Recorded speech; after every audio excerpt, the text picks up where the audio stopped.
ಏನೇನು ಸೌಲಭ್ಯಗಳು ಕೊಡ್ತೀರಿ ಅಂತ ಮೂಲತಃ ಕೇಳಿದೆ ಹಜ್ ಯಾತ್ರಿಗಳಿಗೆ. ಯಾಕಂದರೆ ಒಂದು ಭಕ್ತಾದಿಗಳಾಗಿ ಅವರು ಒಂದು ಪವಿತ್ರವಾದ ಕೆಲಸಕ್ಕೆ ಹೋಗ್ತಾ ಇರಬೇಕಾದ್ರೆ ಅವ್ರಿಗೆ ಕೊಡಬೇಕಾಗಿರೋ ಮೆಡಿಕಲ್ ಸೌಲಭ್ಯಗಳ ಬಗ್ಗೆ ಯಾವುದು ಕೂಡ ಉಲ್ಲೇಖ ಮಾಡಲಿಲ್ಲ.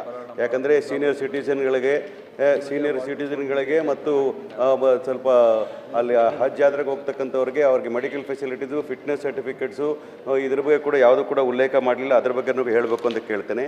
ಮತ್ತು ಏರ್ಪೋರ್ಟಲ್ಲೂ ಕೂಡ ಅವ್ರಿಗೆ ಸಪ್ರೇಟ್ ಆಗಿರ್ತಕ್ಕಂಥ ಒಂದು ವ್ಯವಸ್ಥೆಯನ್ನು ಮಾಡಿಕೊಟ್ಟಿರ್ತಕ್ಕಂಥದ್ದು, ಅವ್ರಿಗೆ ಹಜ್ ಟರ್ಮಿನಲ್ ವ್ಯವಸ್ಥೆಯನ್ನು ಕಲ್ಪಿಸಿರ್ತಾರೆ ಬೆಂಗಳೂರು ನಗರದಲ್ಲಿ.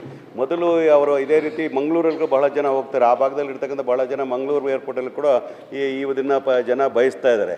ಅದನ್ನು ಯಾಕೆ ಮಾಡಲಿಲ್ಲ? ಮಂಗಳೂರಲ್ಲಿ ಇರ್ತಕ್ಕಂಥ ವಿಚಾರಗಳನ್ನು ಅಲ್ಲಿ ಗೌರ್ಮೆಂಟ್ ಆಫ್ ಇಂಡಿಯಾ ಜೊತೆ ಏನೋ ಸಂಪರ್ಕ ಮಾಡಿದ್ದೀರಾ? ಅದನ್ನು ಅಲ್ಲೂ ಕೂಡ ಹಜ್ ಯಾತ್ರಿಗಳಿಗೆ ಸ್ಪೆಷಲ್ ಆಗಿರ್ತವೆ ವ್ಯವಸ್ಥೆಗಳನ್ನ ಮಾಡಿಕೊಟ್ಟಿದ್ದೀರಾ ಅಂತ ವಿಚಾರಗಳನ್ನ ಹೇಳಬೇಕು ಅಂತ ಕೇಳ್ತೀನಿ.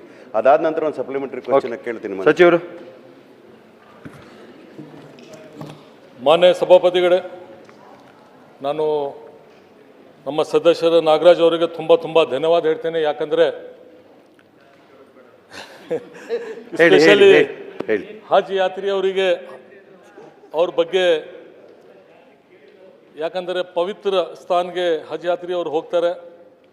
ತಾವು ಕೇಳಿದಿರಿ, ಅದ್ರ ಸಲಗೆ ತಮಗೆ ಧನ್ಯವಾದ ಹೇಳ್ತೇನೆ. ಅವರು ಮೊದಲನೇ ಪ್ರಶ್ನೆ ಏನು ಕೇಳಿದ್ದಾರೆ ಅಂದರು, ನೀವು ಹಜ್ ಯಾತ್ರೆಗೆ ಡಿಸ್ಟಿಕ್ ವೈಸ್ ಇಡೀ ಸ್ಟೇಟ್ನಲ್ಲಿ ಎಷ್ಟು ಪ್ಲೇಸಸ್ನಲ್ಲಿ ಟ್ರೈನಿಂಗ್ ಕೊಡ್ತಾರಂತ ಕೇಳಿದ್ದಾರೆ.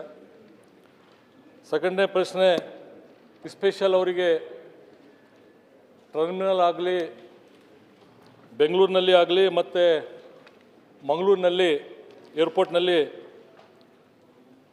ಸ್ಪೆಷಲ್ ಅರೇಂಜ್ಮೆಂಟ್ ಏನು ಮಾಡಿದ್ದೀರಂತ ಕೇಳಿದ್ದಾರೆ. ಮತ್ತು